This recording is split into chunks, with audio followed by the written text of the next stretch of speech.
तरफ उंगली ना करे, मेरी तरफ उंगली ना करे। सारे प्रिविलेज का मामला है, पहले उन्होंने मेरी तरफ उंगली करी। एक चाय वाला इस लोकतंत्र के अंदर एक वोट के अधिकार से सीधा चाय वाले से प्रधानमंत्री बन जाता है। उस वोटर आईडी कार्ड की कोई अहमियत नहीं। एक चाय वाला क्या बात करते हो कि जिस पहचान पत्र की बदौलत एक तड़ी पार व्यक्ति इस देश का गृह मंत्री बन जाता है। जिस मैंने नाम नहीं लिया, तड़ी पार कौन है? तड़ी पार कौन है? तड़ी पार कौन है? चाय वाला कौन है? इतनी गर्माहट क्यों इतनी मिर्ची लग गई? क्यों इतनी मिर्ची लग गई? आपको इतनी दिक्कत क्या हो गई? आपको इतनी परेशानी क्या हो गई? मैंने तो किसी का नाम भी नहीं लिया। अस्सलामु अलैकुम व रहमतुल्लाहि व बरकातुहू। दोस्तों, एक लम्हा रुके रहें, आपको पूरा वीडियो, इस बहन का पूरा वीडियो दिखाएंगे। संसद में वोटर आईडी कार्ड को लेकर बहुत ही जबरदस्त बहस हुई है। वोटर आईडी कार्ड देश के नागरिकता के लिए मान्य होगी कि नहीं, इस पर इस बहन ने बहुत ही जबरदस्त स्पीच दिया है। खुदा की कसम, इस बहन ने यकीनन दिल जीत लिया और दिल खुश कर दिया। लेकिन यहाँ पर हम आप लोगों से एक बात कहना चाहते हैं, एक तरफ आपका रुझान ले जाना चाहते हैं कि इल्म कितनी ताकतवर चीज है, इल्म की कितनी पावर और कितनी ताकत है। अगर आपके पास इल्म है तो आप अपने हक की मांग कर सकते हैं। आपके पास अगर इल्म है तो आप अपने हक के लिए आवाज उठा सकते हैं। जिस कौम के पास इल्म होता है वो कौम कभी गुलामी की जिंदगी गुजारने पर मजबूर नहीं होती। इसलिए दोस्तों, आपसे गुजारिश है कि इल्म सीखें। अगर आप इल्म नहीं सीख सके तो अपने औलाद को कम से कम इल्म सिखाएं। इसलिए कि जिस कौम के पास इल्म होती है वो कौम कभी जलील नहीं होती, कभी रुसवा नहीं होती, गुलामी की जिंदगी गुजारने पर कभी मजबूर नहीं होती। अपने शौक को कम करें, अपने जरूरियात को कम करें, मगर अपने बच्चों को एक अच्छा और आला तालीम देने की कोशिश करें।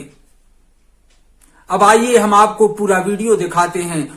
आप मेरी तरफ उंगली ना करें, मेरी तरफ उंगली ना करें। सारे प्रिविलेज का मामला है, पहले उन्होंने मेरी तरफ उंगली करी। एक चाय वाला इस लोकतंत्र के अंदर एक वोट के अधिकार से सीधा चाय वाले से प्रधानमंत्री बन जाता है। उस वोटर आईडी कार्ड की कोई अहमियत नहीं। एक चाय वाला क्या बात करते हो कि जिस पहचान पत्र की बदौलत एक तड़ी पार व्यक्ति इस देश का गृह मंत्री बन जाता है। जिस मैंने नाम नहीं लिया, तड़ी पार कौन है? तड़ी पार कौन है? तड़ी पार कौन है? चाय वाला कौन है? इतनी गर्माहट क्यों इतनी मिर्ची लग गई? क्यों इतनी मिर्ची लग गई? आपको इतनी दिक्कत क्या हो गई? आपको इतनी परेशानी क्या हो गई? मैंने तो किसी का नाम भी नहीं लिया। जिस वोटर आईडी कार्ड से इनको सत्ता में चुनकर भेजा गया, जिस वोटर आईडी से देश के 128 करोड़ लोग इनको चुनकर भेजते हैं, उस वोटर आईडी कार्ड को भी ये हमारा सबूत के तौर पर मानने को तैयार नहीं। क्या हमारे देश के माननीय प्रधानमंत्री अपने माता पिता का जन्म प्रमाण पत्र दिखा पाएंगे? क्या हमारे देश के माननीय गृह मंत्री अपने माँ बाप का जन्म प्रमाण पत्र दिखा पाएंगे? क्या हमारे इस देश के रक्षा मंत्री हमारे अपने माँ बाप का जन्म प्रमाण पत्र दिखा पाएंगे? क्या आरएसएस प्रमुख मोहन भागवत अपने माँ बाप का प्रमाण पत्र दिखा पाएंगे? अगर ये संभव नहीं है, क्या उन्हें डिटेंशन सेंटर भेजा जाएगा? अगर वो लोग डिटेंशन सेंटर नहीं जाएंगे तो इस देश का आम गरीब मजलूम परिवार का सदस्य क्यों डिटेंशन सेंटर जाएगा? ये सवाल आज इस लोकतंत्र के मंदिर में केंद्र सरकार से पूछना चाहती हूँ।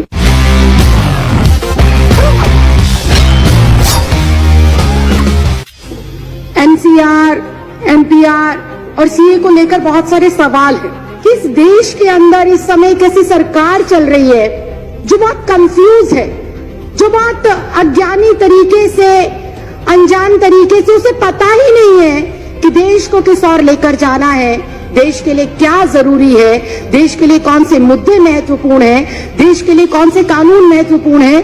उनको इस चीज की बिल्कुल जानकारी नहीं है। बहुत ही अजीब से लोग इस देश के केंद्र की सत्ता के ऊपर बैठकर अजीबोगरीब फैसले ले रहे हैं। जो इस देश में अभी तक विदेशी कहे जा रहे हैं उनको ये नागरिकता दे रहे हैं। दिशा बिना किसी कॉमा फुल स्टॉप के, और इस देश के अंदर जो सदियों से दशकों से रह रहे हैं उनको ये कहते हैं कि अगर तुम इस देश के नागरिक हो तो तुम्हें कागजात देने पड़ेंगे, तुम्हें प्रूफ करना पड़ेगा कि तुम इस देश के नागरिक हो।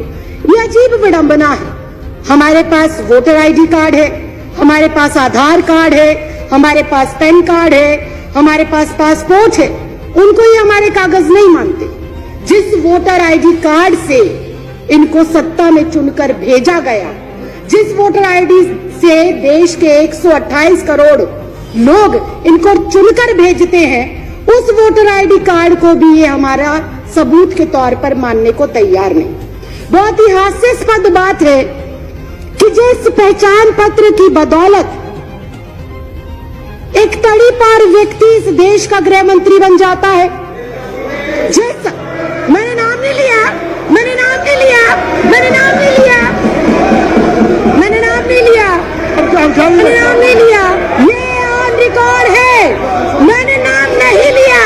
आप अपना भाषण जारी रखिए ना। मैंने नाम नहीं लिया।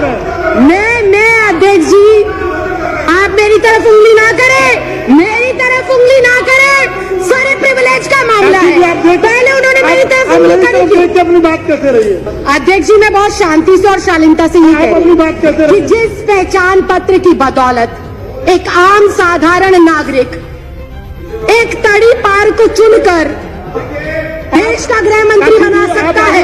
आगे बढ़िए। एक चाय वाला, एक चाय वाला, एक चाय वाला, एक चाय वाला, एक चाय वाला, एक चाय वाला इस लोकतंत्र के अंदर एक वोट के अधिकार से सीधा चाय वाले से प्रधानमंत्री बन जाता है। उस वोटर आईडी कार्ड की कोई अहमियत नहीं। क्या बात करते हो, क्या बात करते हो? और मैंने किसी का नाम नहीं लिया। आपको कोई आपत्ति है? आप माननीय अध्यक्ष जी से बात करें। आपको कोई आपत्ति है? आप माननीय अध्यक्ष जी। तड़ी पार कौन है? तड़ी पार कौन है? तड़ी पार कौन है? चाय वाला कौन है? तड़ी पार कौन है? तड़ी पार कौन है? चाय वाला कौन है? मैंने कुछ नहीं कहा, मैंने किसी का नाम भी नहीं लिया। आप क्यों इतना आग बबूला हो रहे हैं? इतना आग बबूला क्यों हो रहे हैं? इतनी गर्माहट क्यों? इतनी गर्माहट क्यों? क्यों इतनी मिर्ची लग गई? क्यों इतनी मिर्ची लग गई? आपको इतनी दिक्कत क्या हो गई? आपको इतनी परेशानी क्या हो गई? मैंने तो किसी का नाम भी नहीं लिया, मैंने किसी दल का नाम नहीं लिया, मैंने किसी व्यक्ति विशेष का नाम नहीं लिया। जब एक मतदाता अपने मतदान का प्रयोग कर कर मेरे जैसी एक साधारण सी लड़की, 25 गज में रहने वाली लड़की को लोकतंत्र के इतने बड़े मंदिर में भेजता है, तो वो सबसे बड़ा प्रूफ होना चाहिए। बाबा साहब भीमराव अंबेडकर ने वोट डालने का अधिकार सबको दिया, और वो वोट डालने का अधिकार इस बात को सिद्ध करता है कि हम इस भारत देश के नागरिक हैं। मैं सिर्फ इतना कहना चाहती हूँ कि 1989 से पहले कानूनन ऐसी कोई प्रतिबद्धता, ऐसी कोई मजबूरी या अनिवार्य नहीं था कि कोई भी जो बच्चा पैदा होगा, जो भी व्यक्ति जन्म लेगा, उसका जन्म प्रमाण पत्र बनाया जाए। ऐसी कोई पॉलिसी नहीं थी। जब ऐसी पॉलिसी पहले नहीं थी तो मुझे समझ नहीं आता एनपीआर, एनआरसी और सीए के लिए माँ बाप का जन्म प्रमाण पत्र हो अनिवार्य, ये किस बिहाफ पर लिखा गया, ये बिल्कुल समझ के परे। और फिर एक बार फिर से विपक्ष को हो सकता है मेरी बातों से आघात पहुंचे, लेकिन ये कटु सत्य है कि अगर ये कंपलसरी है कि एनपीआर, एनआरसी और सीए के लिए अपने अपने माता पिता का जन्म प्रमाण पत्र दिखाना जरूरी है, तो क्या हमारे देश के माननीय प्रधानमंत्री अपने माता पिता का जन्म प्रमाण पत्र दिखा पाएंगे? क्या हमारे देश के माननीय गृह मंत्री अपने माँ बाप का जन्म प्रमाण पत्र दिखा पाएंगे? क्या हमारे इस देश के रक्षा मंत्री हमारे जो ये एनसीआर, एनपीआर और सीए है, इसके माध्यम से अपने माँ बाप का जन्म प्रमाण पत्र दिखा पाएंगे? क्या इस देश के माननीय राष्ट्रपति अपने माँ बाप का जन्म प्रमाण पत्र दिखा पाएंगे?